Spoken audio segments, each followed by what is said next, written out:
আসসালামু আলাইকুম ওরহমাতুল্লাহ ওবারাকাতু। সবাইকে শিক্ষামূলক চ্যানেল আরিফ একাডেমিতে স্বাগতম। আশা করি সবাই ভালো আছেন, সবাই ভালো থাকবেন, সুস্থ থাকবেন সে প্রত্যাশা নিয়ে শুরু করছি আজকে শিক্ষামূলক টিউটোরিয়াল। আজকে শিক্ষামূলক টিউটোরিয়ালে আমরা যেটি শিখব সেটি হলো how to filter in excel in 30 second. কিভাবে আমরা মাইক্রোসফট এক্সেলে ফিল্টার তৈরি করব, ফিল্টার দিব, এই বিষয়টি নিয়ে আজকের এই চমৎকার টিউটোরিয়ালটি সাজিয়েছি। আশা করব টিউটোরিয়ালের প্রথম থেকে শেষ পর্যন্ত দেখবেন এবং অন্যদেরকে দেখার জন্য টিউটোরিয়াল এবং চ্যানেলটি শেয়ার করবেন। পাশাপাশি অনুরোধ থাকবে, যারা এই চ্যানেলটিতে নতুন এবং যারা এখনো এই শিক্ষামূলক চ্যানেলটি সাবস্ক্রাইব করেননি তারা দয়া করে চ্যানেলটি সাবস্ক্রাইব করে বেল বাটনে ক্লিক করে রাখবেন, যাতে নতুন নতুন টিউটোরিয়াল আপলোড হওয়ার সাথে সাথে আপনাদের কাছে নোটিফিকেশন চলে যায়। আপনারা শিক্ষামূলক টিউটোরিয়ালগুলি দেখতে পারেন এবং আপনাদের চমৎকার মতামত এবং জিজ্ঞাসা দিতে পারেন। তো চলুন শিখে নেই how to create filter in excel in 5 second, অর্থাৎ মাইক্রোসফট এক্সেলে কিভাবে আমরা ফিল্টার ক্রিয়েট করব মাত্র 5 সেকেন্ডে।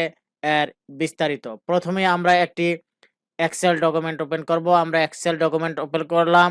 আমরা যেই সেলগুলিতে ফিল্টার দিতে চাই সেই সেলগুলিতে প্রথম কি করতে হবে, সিলেক্ট করতে হবে।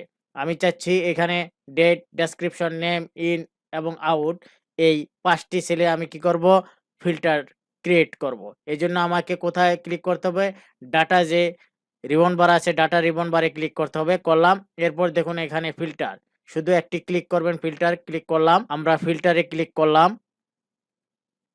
ফিল্টারে ক্লিক করার সাথে সাথে লক্ষ্য করুন আমাদের কিন্তু ফিল্টার হয়ে গেল। চমৎকার! তাহলে কিন্তু আমরা খুব তাড়াতাড়ি মাত্র 5 সেকেন্ডে কিন্তু আমরা মাইক্রোসফট এক্সেলে ফিল্টার তৈরি করতে পারলাম। এই ভিডিওতে আজকে শেষ করব শুধু ফিল্টার কিভাবে তৈরি করে এটি নিয়ে। ফিল্টারের কি কাজ, চমৎকার এই কাজগুলি দেখার জন্য চ্যানেলটির সাথেই থাকুন। পরবর্তীতে আমরা সেই ফিল্টার কি কাজ সেটা নিয়ে আসব। আশা করি আপনাদের উপকৃত হব। তবে শেষ করার আগে একটি কথা বলে নেই, লাল যে সাবস্ক্রাইব কথাটা লেখা আছে সেখানে আপনি ক্লিক করে রাখুন।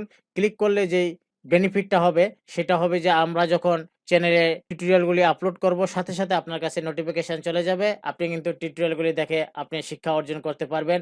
আপনি নিজে শিখুন এবং অন্যকে শিক্ষার জন্য উৎসাহিত করুন। সেই উৎসাহিত করার যে ছোট্ট একটি কাজ করতে হবে, টিউটোরিয়াল এবং চ্যানেলটি শেয়ার করতে হবে। আশা করি আপনারা সবাই আমাদের সাথে থাকবেন সে প্রত্যাশায়। আল্লাহ হাফেজ।